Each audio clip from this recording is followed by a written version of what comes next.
Hello, fashionistas. This is your girl Tamara Ivy here with AshleyTV. And I am sitting here with the one and only. I know there's always a one and only, but this woman right here is so special. Miss Dorinda Walker. It's a pleasure to be here. Thank you for having me. Your eyes are piercing. Oh my goodness. I work for Prudential Financial in Newark, New Jersey, and I'm the Vice President of Multicultural Marketing and Key Initiatives for our U.S.-based businesses. So it's a big title, but basically what that means is I help our U.S.-based businesses grow market share among women and diverse consumers. I came to Prudential after leaving healthcare, and the job I had was just too demanding, and I just had my second child. So I said I want a regular 9-to-5, and Prudential offered me a temp position in IT. And I got there with no IT experience, but I'm a great project manager. Yes. And they were building out the infrastructure to give all of the agents laptops at the time. And they had hired these consultants to build these access databases. Wow. And when the architect realized that I was training the consultants, he fired them and told me to come in as a consultant. And then he recommended me for a job in medical underwriting. And then from there, I went to disability claims, and then from there, I went to life insurance marketing, and then I excelled there and was put into a leadership development program where I rotated into brokerage marketing, business development, and finance. Went to finance kicking and screaming because I'm like, y'all pay people for that. Why do I need to go to finance? But it turned out to be the best rotation. I learned so much about myself in that role. Ended up getting staff and, project managing really large projects. And then it was there that I wrote a proposal as to why the company should really focus on women in multicultural markets. And I worked on that as a side gig, and the department was created in 2012, and I essentially created my own job, and I'm loving it. My great-grandfather immigrated from St. Kitts in 1906. Wait, she's an island girl. Go ahead. So at the age of 16, he came to Newark, New Jersey, and he became a self-made millionaire. He had a mansion on Bergen Street, where University Hospital sits. He had 2 separate clubs that were frequented by jazz greats. Sarah Vaughan went to his music school. He was on the board of the local YMCA. He had property all over the state. He died in 1940.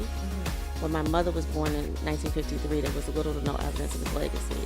And me, his great-granddaughter, ended up living in the projects for a while. So, I want to change that narrative for communities of color, to say that doesn't have to be our narrative. We can educate ourselves, and we can not only accumulate the wealth, but learn how to leave it for future generations. So that's why I'm very passionate about what I do, and I feel like that I've been put in a position at Prudential where I can make an impact. On a wide scale, like what more can, people come to Prudential for? Okay, so we sell retail products and institutional products. So on the retail side, we manufacture annuities, life insurance, and investments. That's one of the most popular things that... Well, Prudential started as a life insurance company, and our mission was to ensure, and our fundamental belief was that all working class families should have access to life insurance. So that's how the company was built. And fast forward over 140 years, we're now one of the top 50 Fortune 50 companies, and one of the top 10 asset management companies in the world. So, our products offering and our reputation for managing risk well is stellar. I'm proud to represent a company that has such a stellar record, and I know that it's a stable company. But so life insurance, annuities, investments, and then on the institutional side, we have a retirement business, a group insurance business where you get employee-based benefits, and then also an asset management arm. So Prudential Global Investment Management, which is known globally. So we have an extensive business model and product offering for both individual consumers and then institutional consumers, so clients. So, there's a lot there. But I would say, the first thing that people should do when they think about, I need to prepare financially, is seek out a financial professional. Because no matter what your income level is, Where you are in the financial spectrum, you can't do it alone. You need someone who's been trained and educated who can tell you, okay, you need to do X, Y, and Z in order to meet this goal.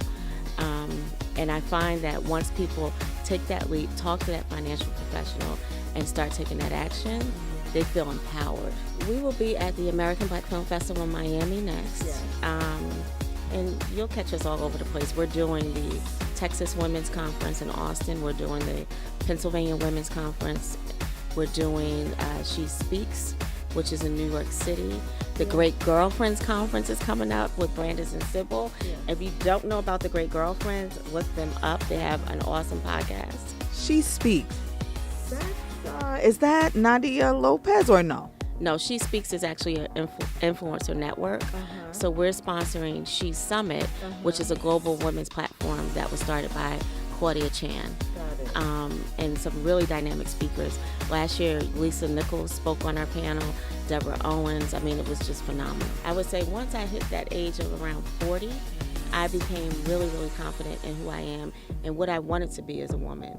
And I think that's very important. And I understood what talents and gifts I had to offer to the world and how to stand in my purpose and utilizing those talents and gifts to give back. So if you read about my journey, you'd know that I had a really troubled childhood.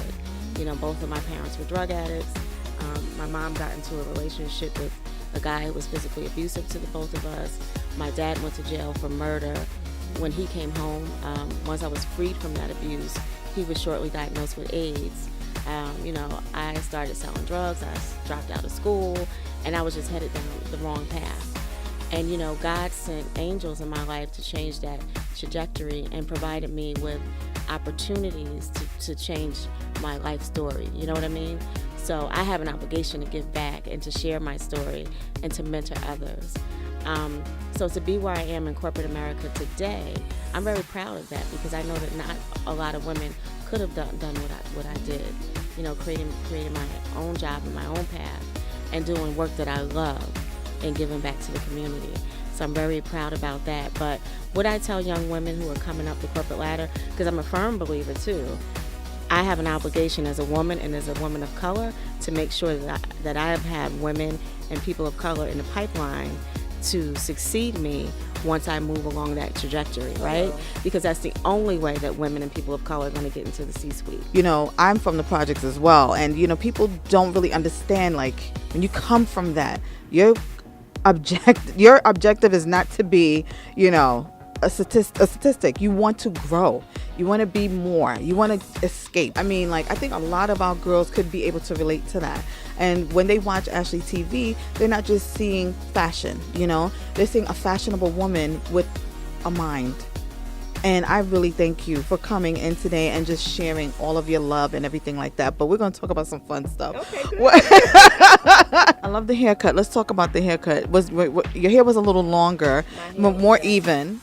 My hair was longer and I had a blunt bob cut, but my natural hair is curly. Right. So because of all the travel I do when I go to warm, humid climates, I wanted to get my natural texture back, so I had to cut the highlights out. So that's the reason for this haircut. And it's funky. I love it. And let me catch the back really quick. I love it. You guys are gonna check out the back. Give them a little side. Yes, honey. That's what we do here. We gotta show who she is. You can't just get into the business. You need to find out what's on the exterior too. So you see my blowout and bevel today, but you might see me tomorrow with my curls. So I'm writing a book about my story. It should be out at the top of the year. Okay. I can't tell the name yet in case it changes, but be sure to follow me on DorindaWalker.com and on all social media. Dorinda Walker on all social media? Dorinda Walker on all social media. Dorinda J. Walker on Facebook. I will be getting that book because I know it's a good read. Is it going to give me a little black girl lost? But found? It will give you the lost and found because I go through my journey, my childhood and teenage years and how I was able to overcome, and I give you affirmations about everything I learned along the way. Yes. If you guys know for those out there who know what Black Girl Lost means, that means Donald Goines, Mr. Donald Goines, he used to write all these good soft paperback books, and this is what your story sounded like, so I'm very interested in reading that. I cannot wait. Top of the year, make sure you guys go and check her out, DorindaWalker.com, and then Dorinda J. Walker on Facebook and Dorinda Walker on all of social media. Yes, honey. You have been watching Ashley TV.